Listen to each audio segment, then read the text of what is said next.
Hey guys, and welcome back to Traveler's Bazaar. I'm Quinn Russell, and I'm an architectural journalist based here in Dubai. I explore the world through design, lifestyle, and travel. From luxury properties to incredible travel experiences, I love to showcase these with you. This is day 2 and 3 of my Japanese series, traveling through Osaka, Kyoto, and Tokyo. If you haven't seen day 1, check that out. I visited Shinsaibashi, Osaka Castle, Team Lab, and the Nintendo store. Make sure to like, share, and subscribe, and follow Travelers Bazaar on Instagram. And now let's get into this new episode. On day 2, I spent the entire day at Universal Studios Japan, located in Osaka's Konohana Ward. Entry is around 8,600 to 9,800 Japanese yen, depending on the season and time of purchase, which is about 60 to 70 USD. It's best to buy tickets in advance online, and I recommend getting the express pass if you want to skip long queues, especially for the big rides. The park is divided into several theme zones, and I started in the Hollywood area with the Hollywood Dream Coaster. It's an intermediate thrill ride, fast but not overwhelming. If you enjoy roller coasters with smooth loops and drops, this one's a solid pick. Next, I did the Jaws ride, an old school classic that's no longer available in the US. It's more about the nostalgia than the thrill. Think slow boat tour with mechanical shark movements and fun theatrical effects. Then came the Wizarding World of Harry Potter, one of the park's most immersive zones. The architecture here is spot on: stone towers, crooked chimneys, snow-covered roofs. I did the Harry Potter and the Forbidden Journey ride, which is a motion-based 4D dark ride inside Hogwarts Castle. It's a mix of robotics, projection mapping, and immersive set design. Definitely worth it, especially if you're into theme park design. And yes, I found out I am a Hufflepuff. After that, Super Nintendo World, easily the highlight of the day. This zone is an architectural marvel. Bright, blocky, and surreal, like walking into a life-size Nintendo game.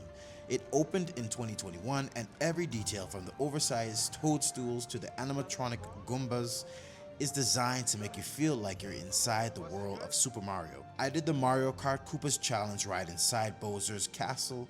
It was an augmented reality dark ride where you wear AV visors and race through animated tracks. The queue itself is part of the experience, full of elaborate design elements pulled from the game. Fire pits, stone textures, glowing eyes, and murals of Mario lore. As you make your way deeper into Koopa's castle, the world around you begins to shift. Walls carved with Bowser's emblems, glowing torches, and giant stone statues make this queue feel more like a dark ride than a lion. And that's the magic of Super Nintendo World. The queue is a part of the experience. And just a quick side note, for those looking to dive deeper into the history behind all of this, the Nintendo Museum recently opened off-site in Uji City. When I visited, it had just launched and tickets were nearly impossible to get, but it's definitely one to bookmark for future trips. At the end, I took a quick loop through Jurassic Park, where I rode the Flying Dinosaur, a high-speed inverted coaster that's intense.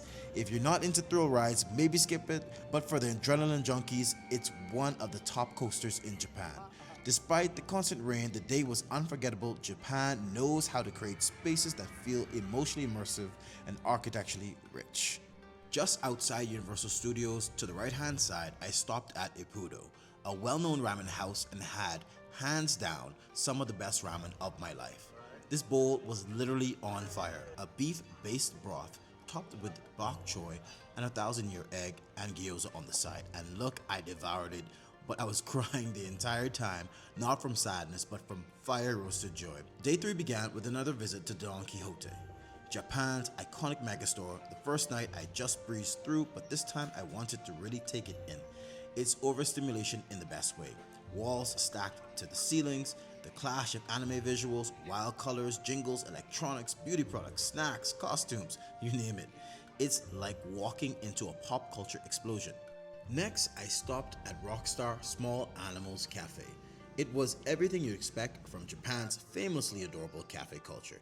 They had sugar gliders, parrots, ferrets, rabbits, hedgehogs, and even a rooster that came when it was called like a dog. It's such a gentle, playful experience, and it ties perfectly into Japan's Kawaii culture, that whole ethos of cuteness and charm that shows up everywhere, from fashion to food to tiny animal cafes tucked into city streets.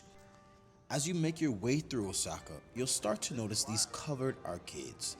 Long corridors of shops and color and chaos, all leading you through different corners of the city. You've got Shinsaibashi-suji, probably the most iconic. It stretches almost a kilometer, packed with fashion, food stalls, drugstores, vintage finds, and global brands. It's where high energy meets high density. A little further south, there's Namba Walk, which is actually underground, an entire subterranean arcade lined with everything from bakeries to bookstores. And Ebisubashi-suji takes you right up to Dotonbori Canal, but more on that later. What I love about these spaces is the architecture. It's like walking through a retro-futuristic Nintendo dream. Giant LED screens, layered signage, exposed structural beams, and the occasional sculptural awning. It kind of feels like that Arnold Schwarzenegger movie Total Recall, where he's on Mars and everything is just screens and signage and futuristic grid. Japan gets labeled as the future, and yeah, it is, but it's also retro. It's textured, it's layered, it feels like walking through a Nintendo game that never stopped updating. And for anyone who loves architecture, it's a dream, a study in chaos and control, light and space all at once. After weaving through the arcades, I stepped out and was immediately greeted by the giant mechanical crab, right? The one perched above Kani Doraku, Osaka's legendary crab restaurant.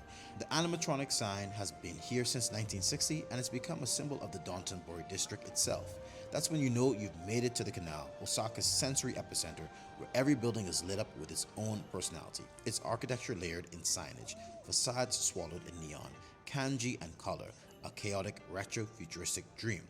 Now I'm actually on the canal and it genuinely feels like I've stepped into an anime. The Glico Running Man billboard, first installed in 1935 and updated over the decades, beams over the water. It's not just an ad, it's a piece of Osaka's cultural identity. People always compare it to Times Square, and it makes sense, but Osaka takes it a step further. It's not just bright, it's alive, it's animated, it's dimensional. I dropped into the Pokemon Center Osaka DX, located in Daimaru, Shinsaibashi. It's a dreamscape for fans, themed merch, immersive displays, and yes, a fully branded Pokemon cafe. Pro tip, if you want to dine in, you need to reserve weeks in advance. I didn't, lesson learned. To wrap up the night, I headed to a local Yakiniku grill, Japan's take on the barbecue experience. While it's similar to Korean barbecue in setup, Yakiniku tends to focus more on minimalism, perfectly cut meats, simple marinades, and less emphasis on side dishes. The star here is the meat and the char, and it was incredible. You'll find Yakiniku spots like this throughout Osaka's arcades, especially in areas like Shinsaibashi-suji and Ebisubashi-suji. The one I went to was tucked right inside one of the main arcades, casual, local, and exactly what you want after a long day of exploring. Making my way back through the Dotonbori area, I had to stop to look up.